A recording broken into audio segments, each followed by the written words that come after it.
This week we're going to talk about Riki-Oh, the story of Riki. Oh, which is spelled two different ways within the greater title. Right. He's known by many names. All of them Ricky.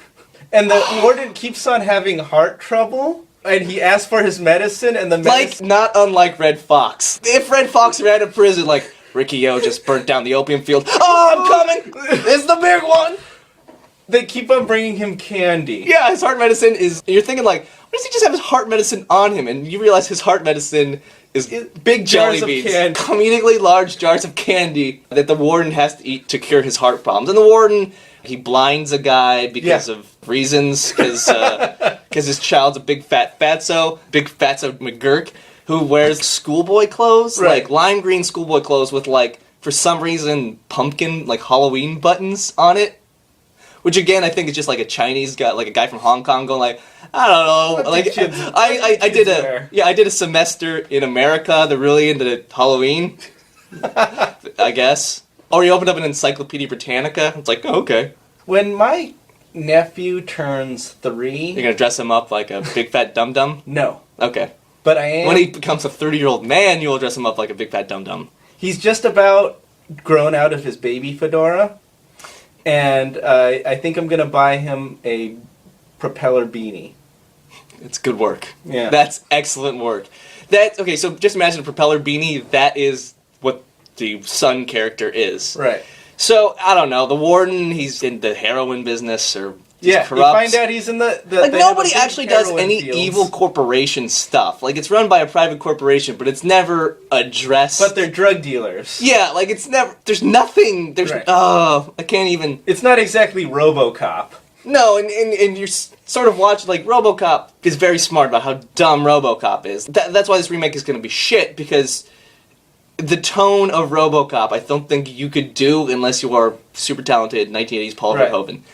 And this movie is not that at all. I'm not very talented, and I would just remake The Wolf of Wall Street with robots. Yeah.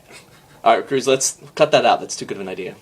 So anyways, the warden, he shows up, tries to kill Riki-Oh, does a bunch of dumb bullshit. Riki-Oh burns down an opium field. Right. I guess, that's why they killed the mute guy. Yeah, because he had poppy leaves he tried to give Riki-Oh in exchange for the flute. Yeah. Like it was a fair trade. He knows too much. Anyways, so eventually, like, it all comes to a climactic conclusion where there's a prison riot. Oh, they cut off the assistant warden's other arm. Right. I think they blind him. Yeah, take out his other eye. They took out his other eye. And yet he's still able to walk around because I think the filmmakers forgot that the other eye is just a mint carrier. Yeah.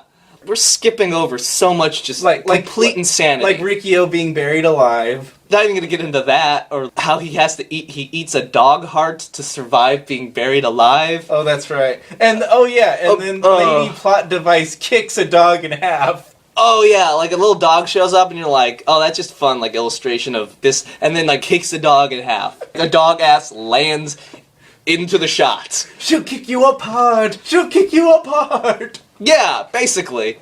So, anyways, eventually it all comes to a head in that this movie can have a climax where there's dog kicking apart, there's, like, disabled people killing.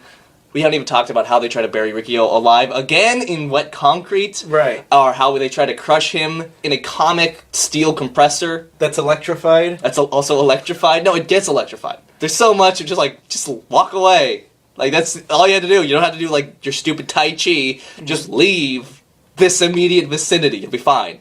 So, we get to the prison riot, finally. I'm always down for a prison riot. Right. Which this movie is smarter than Call of Duty Black Ops, which is that it does not start with a prison riot, because you cannot finish. That's just like a law of narrative. After you go to a prison riot, you can't go anywhere else. Right.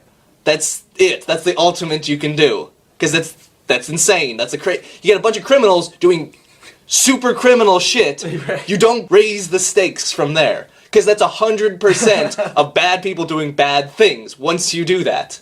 If there's a riot in a city, there's at least somebody who has to lock their door. In a prison riot, it's just a madhouse. We're going to start with an orgy, and then later on we're going to have people going, kisses. Like, no, you already had the orgy. Let me throw the movie ends in an orgy of violence. Zombie outbreak in a prison. Prison riot. They break out. Turns out, the whole world has gone insane. Alright, Cruz, cutting that out too. Because that idea is too good. See, that's a Takashi Miike movie.